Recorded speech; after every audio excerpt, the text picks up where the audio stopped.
Yan po mga kababayan, so magandang araw po sa inyong lahat.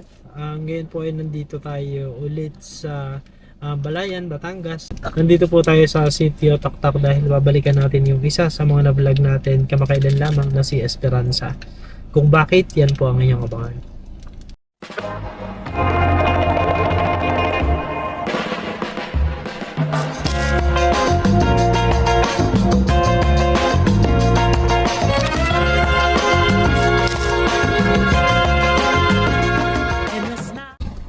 Ayan po mga kababayan, so ilog po kasi yung dadaanan kaya hindi na natin papadaan yung sasakyan kasi baka mahirap po pag pag mabalahaw yung sasakyan dyan sa ilog. Dati kasi nakatuloy pa kami hanggang dun. Pero tignan mo yun oh, parang tumagilid na yung tulay. Ayan o, malalim na. Tumagilid No? na. Oo. Tumagilid na yung tulay oh. Mamaya po papakita namin sa inyo ng mas Ay, malapitan. malalim. Saka tong ayan oh, yung mga Puno. puno ng kawayan, parang nagputol-putol na kasi nga po ang lakas ng hangin saka ng ulan nitong hanggang kahapon, hanggang kaninang umaga. Ano na ngayon? Pangatlong araw na. Pangatlong araw na, Oo, kasi napakalakas. start nung Friday. Walang pasok nung Friday. Tapos hanggang ngayon. Ayan, isang magandang araw po sa inyo lahat mga kababayan at ngayon po ay nagbalik tayo dito sa Sitio Taktak dahil babalikan natin si Esperanza. Kung matatandaan niyo po, si Esperanza po yung ating na-vlog nitong mga nakaraang araw na kung saan siya ay isang estudyante at yung pinagdadaanan niya tungkol dun sa pagkawala ng kanyang ama napakabigat. At ngayong araw na ito po ay meron po tayong isang magandang balita para kay Esperanza. Tara! Ayan. So yung dinaanan po natin na ilog dati ay na maliit na ilog dati, ngayon malaki na. Kasi nga yung ulan. So dati nadala pa namin yung sasakyan hanggang doon. Pero ngayon, kailangan na po nating iwan yung sasakyan kasi hindi na po niya kayang makatawid dito. Maputik eh. Ha? Teka. Dito tayo. Ha? Dito na lang? Dito? Baka madulas tayo. Ay, hindi. Pwede na dyan. Sana nandito si Esperanza. At kung sana nandito rin yung kanyang nanay, mas mabuti po yun para makilala din po natin yung nanay niya.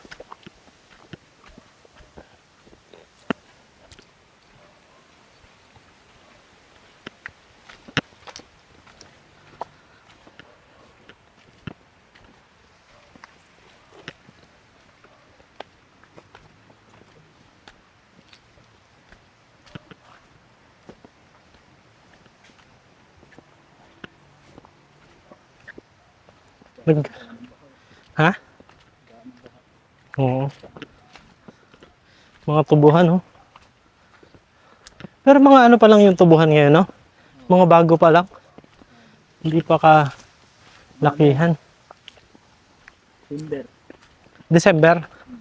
Tapos alam mo yung meron akong napanood na dokumentaryo ni Cara David tungkol dun sa mga nagagapak ng tubo.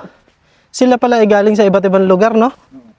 Tapos parang ilang buwan sila na dinadala sa kung saan. Halimbawa ito, dinadala dito sa Batangas. Tapos after ilang buwan, saka pa lang sila makakauwi. Tapos meron silang mga barracks na kung saan doon sama-sama sila. Taga iba-ibang lugar.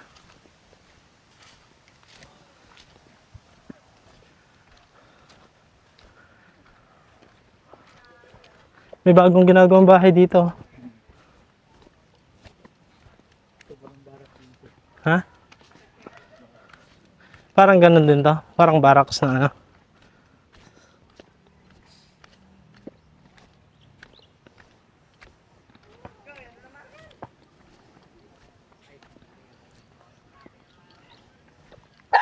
Ay! May aso eh. May aso.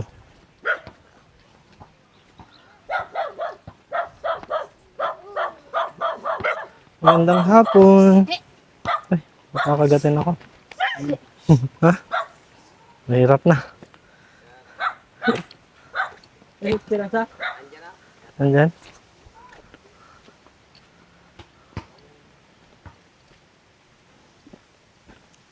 Ayan, so kung makikita po ninyo, ang daming mga nalagas na mga dahon din, oh. Hello, ayun yung kapatid ni Esperanza.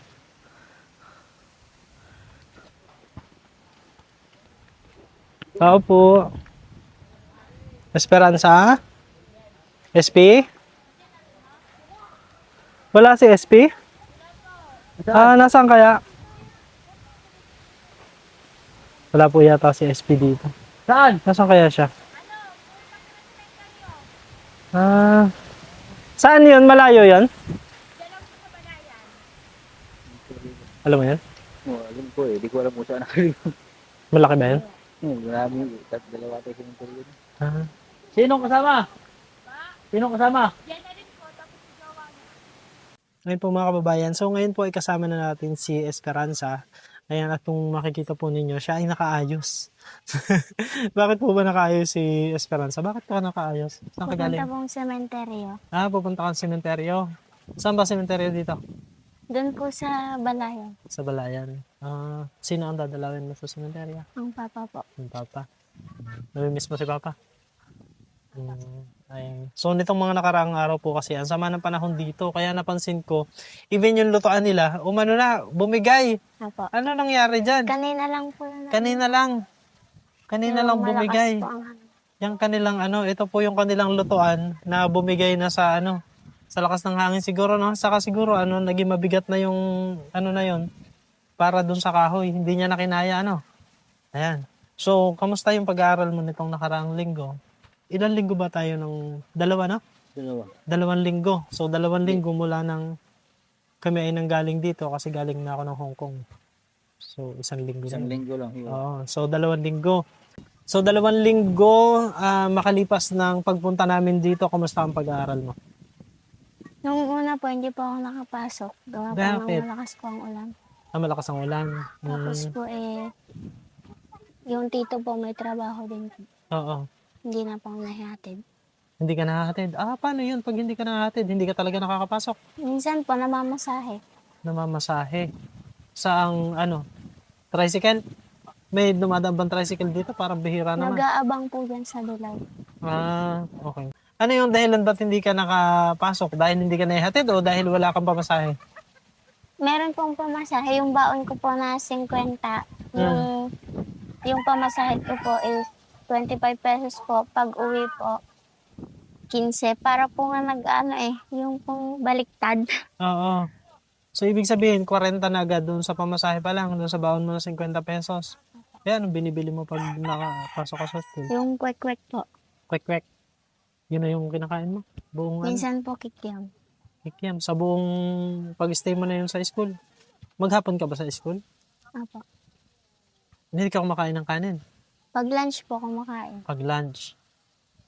Saan ka kumukuha ng pambili kung 10 piso na lang yung pera mo?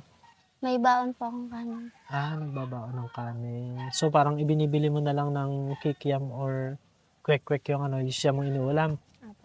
Ah, ganun pala yun. Ayun, napapagkasya niyo 50 pesos. Pero 40 pesos ay napupunta na sa pamasahe.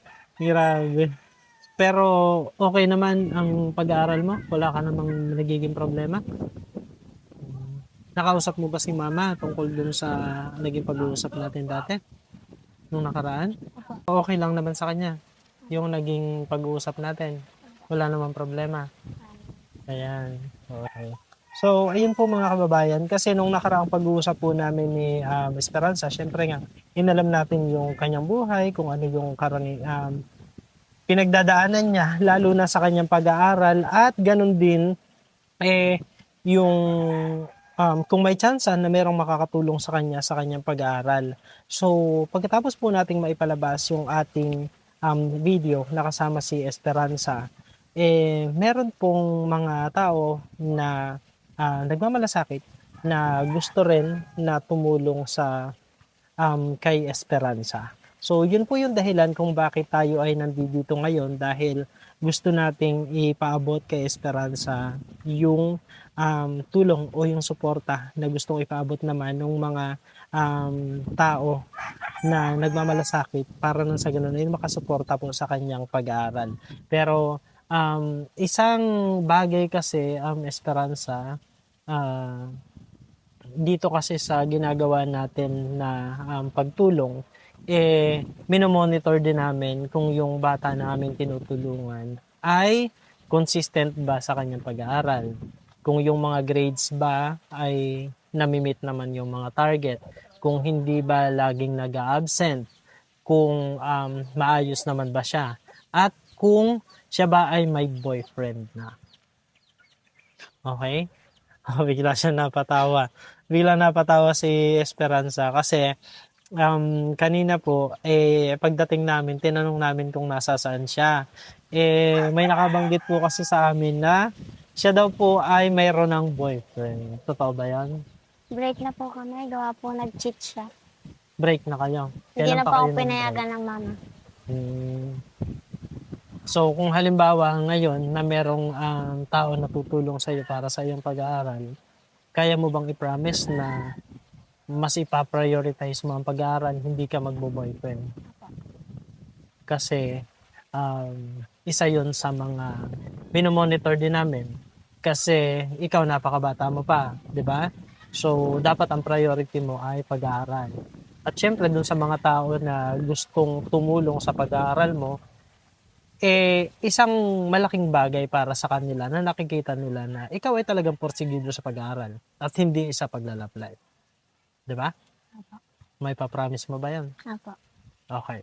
Sige. So, promise yan ha? Apo. Promise po. Ano pag Okay. malaman na may boyfriend? Pag malaman na may boyfriend, syempre, ibig sabihin lamang nun, hindi siya porsigido doon sa kanyang pag-aaral at hindi, alam mo yung pagpapahalaga kasi doon sa tulong na ibinibigay sa iyo ng mga tao na gustong tumulong sa iyo, yan ay maipapakita mo sa pamamagitan ng pakikinig sa mga payo ng mga mas nakakatanda at kami bilang mga kuya mo na mas matanda sa iyo, na dumaan na sa mga bagay na ganyan. Siyempre, alam na namin na kung ano ang mga posibilidad na mangyari kapag ka ikaw ay nagpatuloy na mag-boyfriend, di ba? Kaya dapat mas pina-prioritize ang pag-aaral. Kasi gusto mo maging teacher, di ba? So, para maging teacher, dapat mag-focus sa pag-aaral. Okay? Okay. So, yan po mga kababayan. So, napakalinaw po ng usapan namin ni Esperanza, no? So, nung pagkatapos po kasi natin na ma-ere yung kanyang video, yung interview natin sa kay Esperanza, ay meron pong nag-reach out sa atin kaagad na yun ay para magbigay ng suporta sa kanyang pag-aaral. So, ngayon pa lamang po ay gusto ko nang magpasalamat sa dalawang tao na nag-pledge ng support para sa kay Esperanza. Unang-una ay kay Tito H from USA. Kay Tito H, maraming salamat po. Nakausap ko siya nung isang araw, naka-video call ko siya. And nag-pledge siya na magbibigay siya ng monthly allowance ni Esperanza na 3,000 pesos. So, ang ginagawa ko kasi dun sa mga allowances no mga ibang scholars ng ating channel, weekly ko siya binibigay. Weekly, so ibig sabihin kung merong 3,000 weekly at merong 4 weeks, di ba? Sa isang buwan. So ibig sabihin 750 pesos yung iyong magiging weekly allowance. Tama? Tama ba yung math ko? Tama po. Okay. Sige. So, at yun ay para masiguro natin na every week talagang meron kang baon.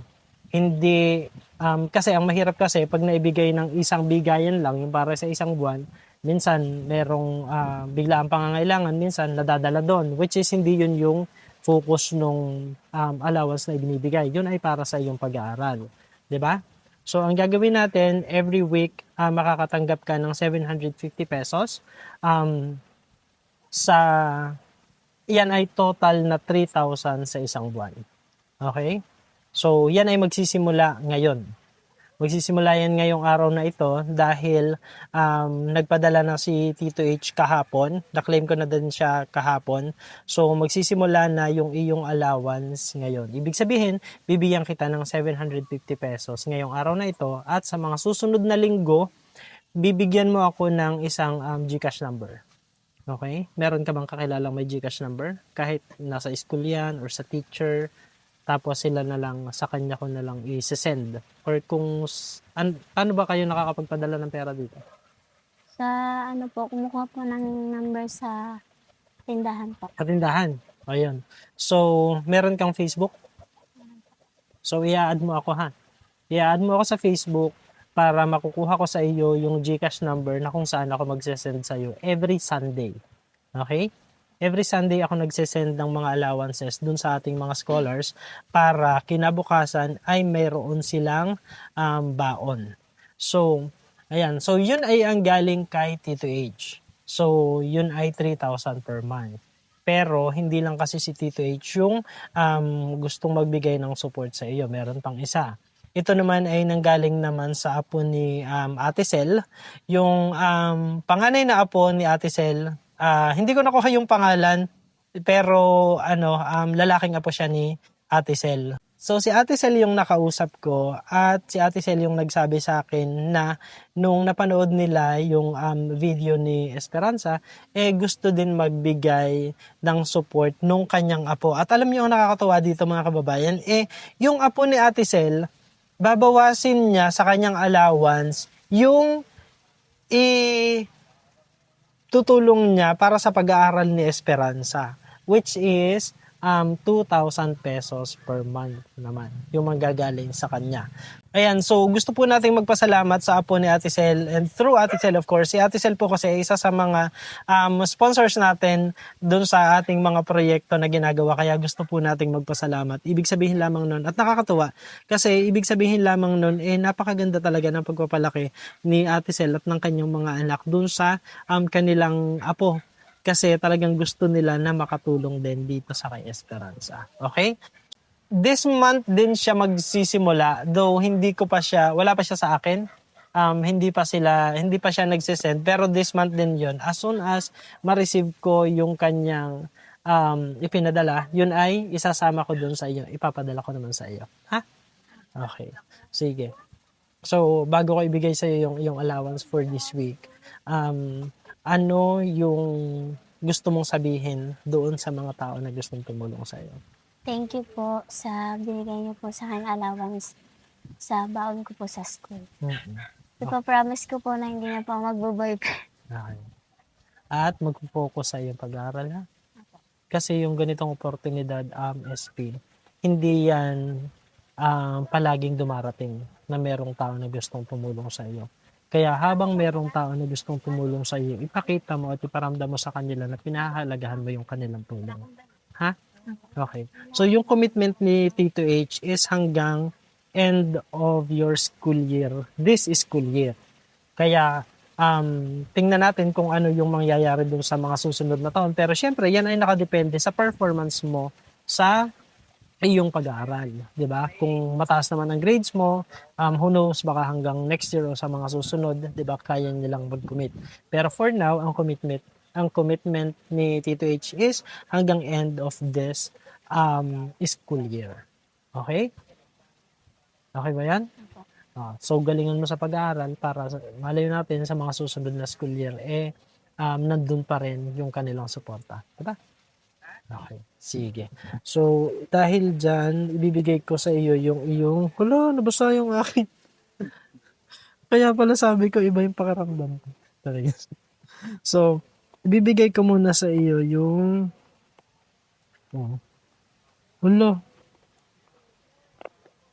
hindi ko dala yung wallet ko. Naiwan ko sa sasakyan. Ha? Sumama na lang siya sa atin. Hindi, kung sabay na lang natin. Sabay ka na lang namin. Saan ba kayo pupunta? May kasama po. Okay lang. Sabay na lang kayo sa amin. Sige po. Ha? O sige, tara. Dahan. Yung Mark. Nahulog po. Sa'yo muna. Paalala mo sa akin mamaya ha.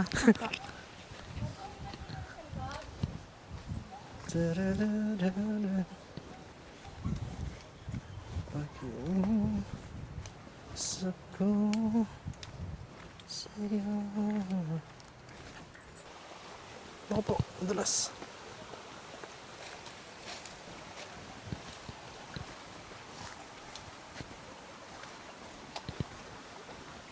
Pagkat tayo dalawa.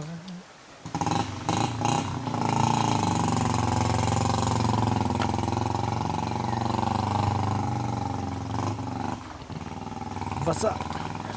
Mababasa tayo. No other way.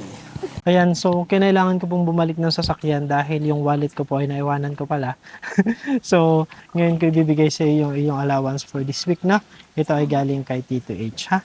So, ito ay yung nabanggit ko kanina na for this week ay meron kang 750 pesos. Okay?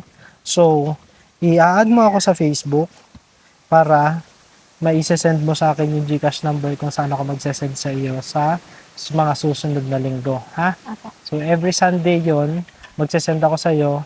Isesend ko sa iyo yung screenshot saka yung reference number para ma-claim mo dun sa number na ibibigay mo sa akin. Ha? Apo. Okay. So, ayan. So, anong gusto mong sabihin kay Tito H? Thank you po dito sa binigay niyo po sa akin allowance at pambaon ko po araw-araw. Ayan. Thank you po ulit. So, magsisikap sa pag-aaral, ha? Para makatapos. Ayan. So, yung sa apo naman po ni Ate Sel, yun po ay isasama ko dun sa isesend natin sa kanya through GCash number. Kapag ka nagsimula na po na mag-provide po sila noong para dun sa monthly allowance nitong si Esperanza. Ayan po mga kababayan. So, sa ngayon, syempre gusto nating magpasalamat sa lahat ng mga nanood ng ating video. Gusto po nating magpasalamat sa ating mga sponsors na walang sawa na sumusuporta sa ating adhikain na pagtulong po sa ating mga kababayan. Gusto rin po nating magpasalamat syempre pa sa ating mga viewers and subscribers na walang sawang nanonood, tumatangkilik sa ating mga video at nagsishare, nagla-like, nagko-comment at sa atin pong mga kababayan kung nasa saang panig man po kayo ng mundo, magandang umaga, magandang tanghali, magandang gabi at isang magandang araw po sa inyong lahat. Ang lagi po namin prayers, tayo pong lahat ay bless ni Lord. God bless us all. Thank you everyone and may you have a good rest of your day. Thank you. Bye-bye, SB. Bye po.